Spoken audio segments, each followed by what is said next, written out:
زمانے طالب علمی میں شادی کر سکتے ہیں اگر مالی لحاظ سے ٹھیک ہوں. آپ خود سوچو, اگر آپ مالی لحاظ سے ٹھیک ہو, آپ کو رشتہ بھی مل رہا ہے, طالب علمی کے دور میں اگر آپ شادی نہیں کرو گے, بعد میں لوگوں کو شادی کی ترغیب کیسے دو گے؟ آپ شریعت کیسے بتاؤ گے؟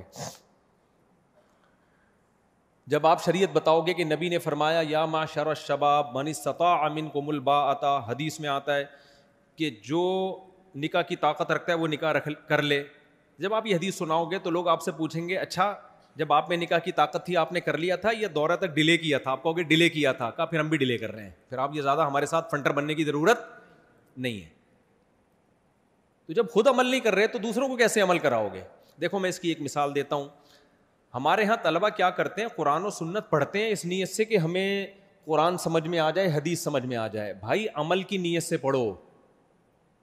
اسلام کو فائدہ جب ہوگا جب آپ عمل کرو گے. آسان مثال دیتا ہوں, حدیث میں آتا ہے وہ شخص جو پیٹ بھر کے کھائے اس کا پڑوسی بھوکا سوئے وہ مومن نہیں ہے. اب طالب علم کے سامنے جب یہ حدیث آئے گی نا تو طالب علم کیا کرے گا؟ جامعۃ الرشید کا طالب علم اس حدیث کی پہلے عربی عبارت پڑھے گا.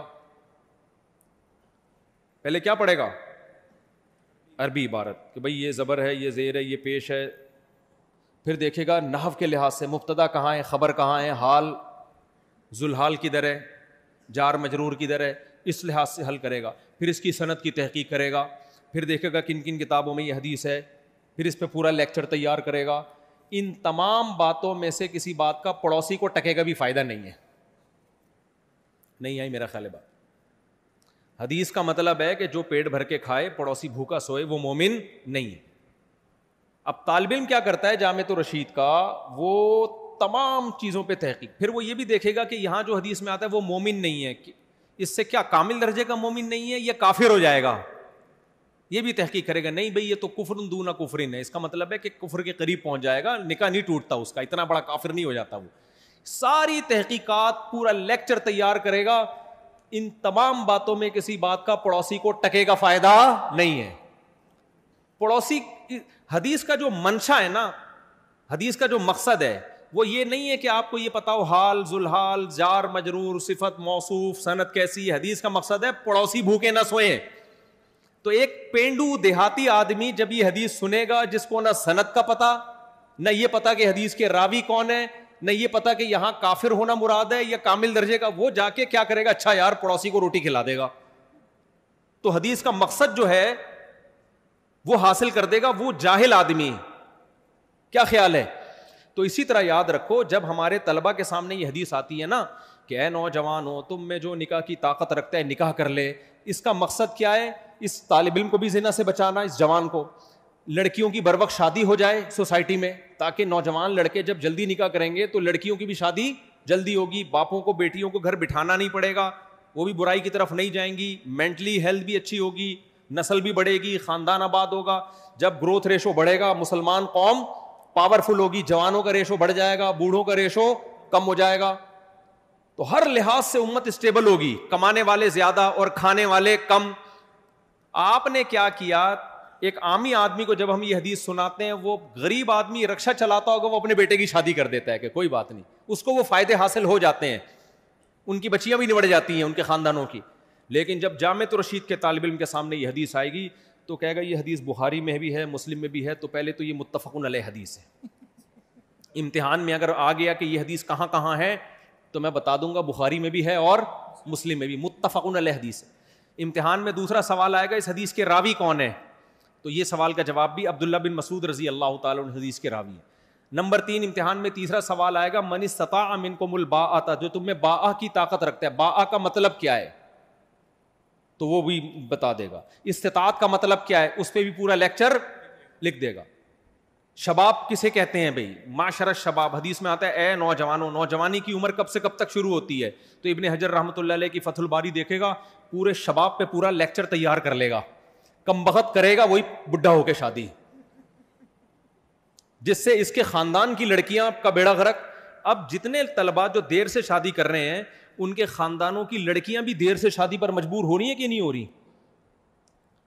پھر ان لڑکیوں کے باپوں کی بوجھ بڑھ رہا ہے کہ نہیں بڑھ رہا؟ وہ بھی پریشان ہے ہماری بیٹیوں کے لیے رشتے نہیں ہیں. بھائی رشتے کہاں سے آئیں گے؟ آپ اپنے بیٹوں کو شادی نہیں کرنے دیتے کہ یہ پہلے پڑھائی مکمل کریں, تو جو آپ کی بیٹیوں سے شادی کرتے ان کے باپ بھی ان کو شادی نہیں کرنے دے رہے کہ وہ پڑھائی مکمل کریں. تو بیڑا کس کا غرق ہو رہا ہے؟ لڑکیوں کا بیڑا غرق ہو رہا ہے, اور آپ کا بھی ہو رہا ہے, جو برائیاں پھیل رہی ہیں. تو اس لیے میرے بھائی حدیث پر سب سے پہلے جو کام ہے نا, جس کے 100 میں سے 100 نمبر اللہ قیامت کے دن دے گا, وہ ان تحقیقات کے نہیں دے گا. جامعۃ الرشید تو آپ کو نمبر دے دے گا, آپ زبردست لیکچر آپ نے تیار کیا, 100 میں سے 100 A+ کے ساتھ آپ دورے میں کامیاب ہوئے, مگر اللہ کے امتحان میں آپ کامیاب نہیں ہوئے. اللہ کہے گا جب تو نے یہ حدیث سنی تھی اسی وقت عمل کا جذبہ پیدا ہوا, 100 نمبر. جذبہ پیدا نہیں ہوا, انڈا 0. جیسے پڑوسیوں کے حقوق سن کے پوری تحقیق کر لی, حقوق نہیں دیے, تو اللہ کے امتحان میں کیا ہو, 0. اس لیے عمل کو پہلے فوکس کیا کرو. زمانے طالب علمی میں شادی کر سکتے ہیں اگر مالی لحاظ سے ٹھیک ہو. آپ خود سوچو, اگر آپ مالی لحاظ سے ٹھیک ہو, آپ کو رشتہ بھی مل رہا ہے, طالب علمی کے دور میں اگر آپ شادی نہیں کرو گے, بعد میں لوگوں کو شادی کی ترغیب کیسے دو گے؟ آپ شریعت کیسے بتاؤ گے؟ جب آپ شریعت بتاؤ گے کہ نبی نے فرمایا یا معشر الشباب من استطاع منکم الباءۃ, حدیث میں آتا ہے کہ جو نکاح کی طاقت رکھتا ہے وہ نکاح کر لے. جب آپ یہ حدیث سناؤ گے تو لوگ آپ سے پوچھیں گے اچھا جب آپ میں نکاح کی طاقت تھی آپ نے کر لیا تھا یا دورہ تک ڈیلے کیا تھا؟ آپ کہو گے ڈیلے کیا تھا. کہا پھر ہم بھی ڈیلے کر رہے ہیں, پھر آپ یہ زیادہ ہمارے ساتھ فنٹر بننے کی ضرورت نہیں ہے. تو جب خود عمل نہیں کر رہے تو دوسروں کو کیسے عمل کراؤ گے؟ دیکھو میں اس کی ایک مثال دیتا ہوں. ہمارے ہاں طلبہ کیا کرتے ہیں, قرآن و سنت پڑھتے ہیں اس نیت سے کہ ہمیں قرآن سمجھ میں آ جائے, حدیث سمجھ میں آ جائے. بھائی عمل کی نیت سے پڑھو. اسلام کو فائدہ جب ہوگا جب آپ عمل کرو گے. آسان مثال دیتا ہوں, حدیث میں آتا ہے وہ شخص جو پیٹ بھر کے کھائے اس کا پڑوسی بھوکا سوئے وہ مومن نہیں ہے. اب طالب علم کے سامنے جب یہ حدیث آئے گی نا تو طالب علم کیا کرے گا؟ جامعۃ الرشید کا طالب علم اس حدیث کی پہلے عربی عبارت پڑھے گا. پہلے کیا پڑھے گا؟ عربی عبارت, کہ بھئی یہ زبر ہے, یہ زیر ہے, یہ پیش ہے.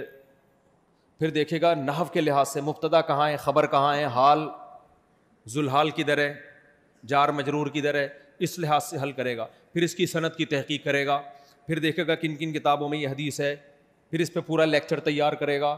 ان تمام باتوں میں سے کسی بات کا پڑوسی کو ٹکے گا بھی فائدہ نہیں ہے. نہیں آئی میرا خیال ہے بات؟ حدیث کا مطلب ہے کہ جو پیٹ بھر کے کھائے پڑوسی بھوکا سوئے وہ مومن نہیں ہے. اب طالب علم کیا کرتا ہے جامعۃ الرشید کا, وہ تمام چیزوں پہ تحقیق, پھر وہ یہ بھی دیکھے گا کہ یہاں جو حدیث میں آتا ہے وہ مومن نہیں ہے, اس سے کیا کامل درجے کا مومن نہیں ہے, یہ کافر ہو جائے گا. یہ بھی تحقیق کرے گا, نہیں بھئی یہ تو کفر دون کفر ہے, اس کا مطلب ہے کہ کفر کے قریب پہنچ جائے گا, نکاح نہیں ٹوٹتا اس کا, اتنا بڑا کافر نہیں ہو جاتا وہ. ساری تحقیقات پورا لیکچر تیار کرے گا. ان تمام باتوں میں کسی بات کا پڑوسی کو ٹکے گا فائدہ نہیں ہے.